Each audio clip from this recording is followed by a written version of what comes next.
Sois plus ample dans la voix, comme si quelqu'un était loin, comme si tu parlais à quelqu'un qui est loin. Proposer le jazz et le slam comme moyen d'expression à des collégiens, telle est l'ambition de l'association Charlie Free, basée à Vitrolles. Ce jour-là, ce sont des élèves du collège Chappe, dans le 4e arrondissement de Marseille, qui en bénéficient. Au menu, écriture de texte, atelier d'expression orale et bien sûr, lecture devant les camarades.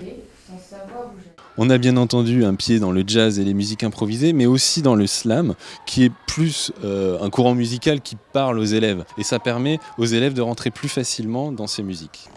Les textes ont été écrits par les élèves eux-mêmes en s'appuyant sur un corpus étudié en cours de français.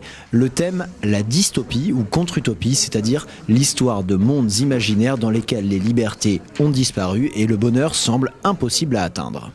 Et je crois qu'ils sont à un âge, et pas qu'un âge, où ils vivent ça. Où ils vivent cette perception de cette société qui, à des tas d'égards, les enferme, les stigmatise, les place dans des cadres. Et que, oui, les textes qu'ils ont écrits, du coup, ils sont inspirés d'Orwell, ils sont inspirés d'Huxley, ils sont inspirés de toutes les dystopies qui ont été écrites, même de La planète des singes, de Fahrenheit 451. Ils sont inspirés de ça. Alors oui, les textes sont durs, parce que je pense que la société l'est, et qu'ils en mesurent parfaitement et les enjeux et les conséquences, alors que tout le monde les voit vivre dans une espèce d'univers idyllique. Je crois qu'ils savent très bien où ils sont et dans quel monde ils sont. Mon heure a sonné. Leur vengeance va commencer. Mais même avec toutes les armes du monde, jamais ils ne pourront m'enlever l'envie de crier liberté.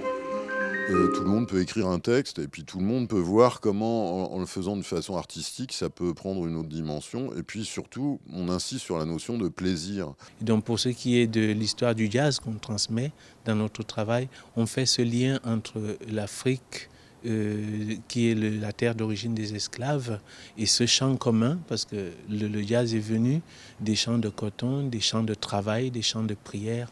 Donc on fait ce lien-là, qu'on participe au fameux rendez-vous du donner et du recevoir. Voilà, mais c'est un vrai bonheur d'en parler et puis de l'exercer surtout. Le ciel n'existe plus, le temps a disparu. Il n'y a plus de saison pour aucune raison. Même dans les coins les plus refoulés, tout est programmé, tout est surveillé. Malgré mon envie d'abandonner, qui m'a bouleversée, qui m'a donné envie de tout lâcher. Mais pour le prochain, entre nos mains, il nous faut prendre le destin.